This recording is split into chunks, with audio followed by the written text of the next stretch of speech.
it's such a common question, right? How do we balance it? Like for me, the way I see it is, I think I see this as a wrong question. Okay, like I know that sounds not a very respectful way to look at it, but what I'm trying to say is there's a more helpful way for you to there's a more helpful way to think about this. I think, which is that at the end of the day, again, if you remember the perspective that we've just talked about in the context of like the nature of this world, a drop in the ocean of the hereafter. I mean, if we say, okay, well, if the question is how do we balance this life and the next life, and we're saying that this life is like less than a drop in the ocean of the hereafter, well then, our sense of balance just goes out, right? Because okay, fine, we'll just give this life then that drop's worth of attention, isn't it, compared to the ocean of the hereafter.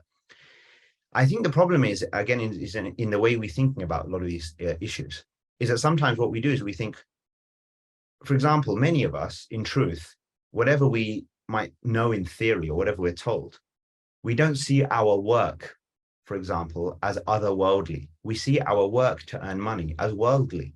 Many of us will see it that way. We may not see it that way if we just sit back for a second and think through it a little bit and try to think about what our intention might be or hope what our intention might be. But in our actual experience of it, okay, in our motivations around it, the experience about how we feel on a day-to-day basis towards it, we kind of just see it as a worldly kind of thing, a chore thing that has to be done sometimes. Like many people experience their kind of working life like that. Okay. Whereas, of course, if we thought through it, and if we even got to it and went through it in the context of, it still applied the same perspective and thought in the context of the hereafter about what does this thing represent? Well, it represents a way for me to provide for myself, for my family, right?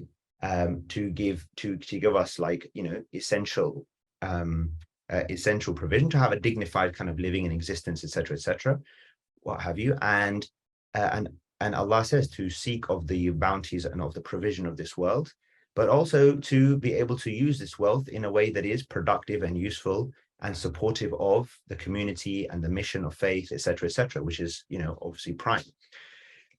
And if that's the actual motivation for you in terms of what you're doing, then then there's not necessarily a balance to be drawn, right? In your other activities, like, no one will ever advise or to say, I suppose in good faith or in the context of faith, no one will ever say, well, okay, engage in some activities that have absolutely nothing to do with, or that are kind of, let's say, harmful for your prospects in the hereafter. They're going to make you more kind of, turn away or, mindless, or fill you with kind of inappropriate types of thoughts and content and everything else, right? I mean, no one's going to say, well, let's just spend a few minutes a day doing that, so that's my this world stuff.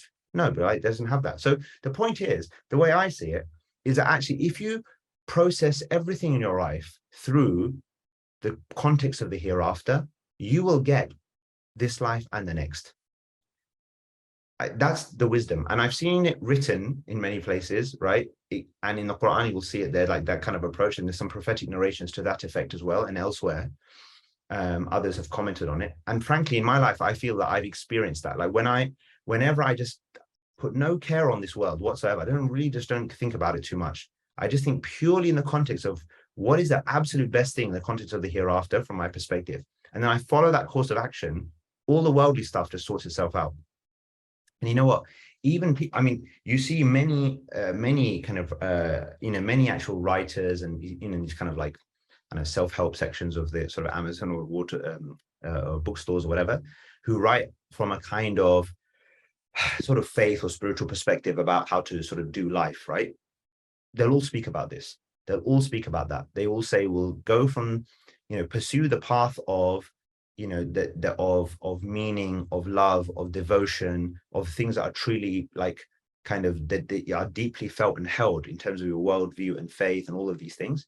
And the worldly parts will just sort themselves out. And I have definitely experienced that in my life. And I think and that's where the Quranic thrust is, and that's where the prophetic advice is as well.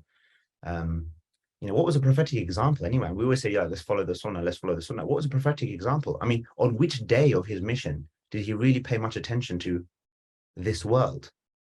Not really. He just did what needed to be done. He was in an arena in this world, which means you're obviously interacting and function. You've got to function through this world. But it's like the boat in the water, like we said. And and an effective group of believers is like an armada, like a fleet of highly powered, highly effective, highly streamlined ships going through, right, and just and spreading goodness everywhere.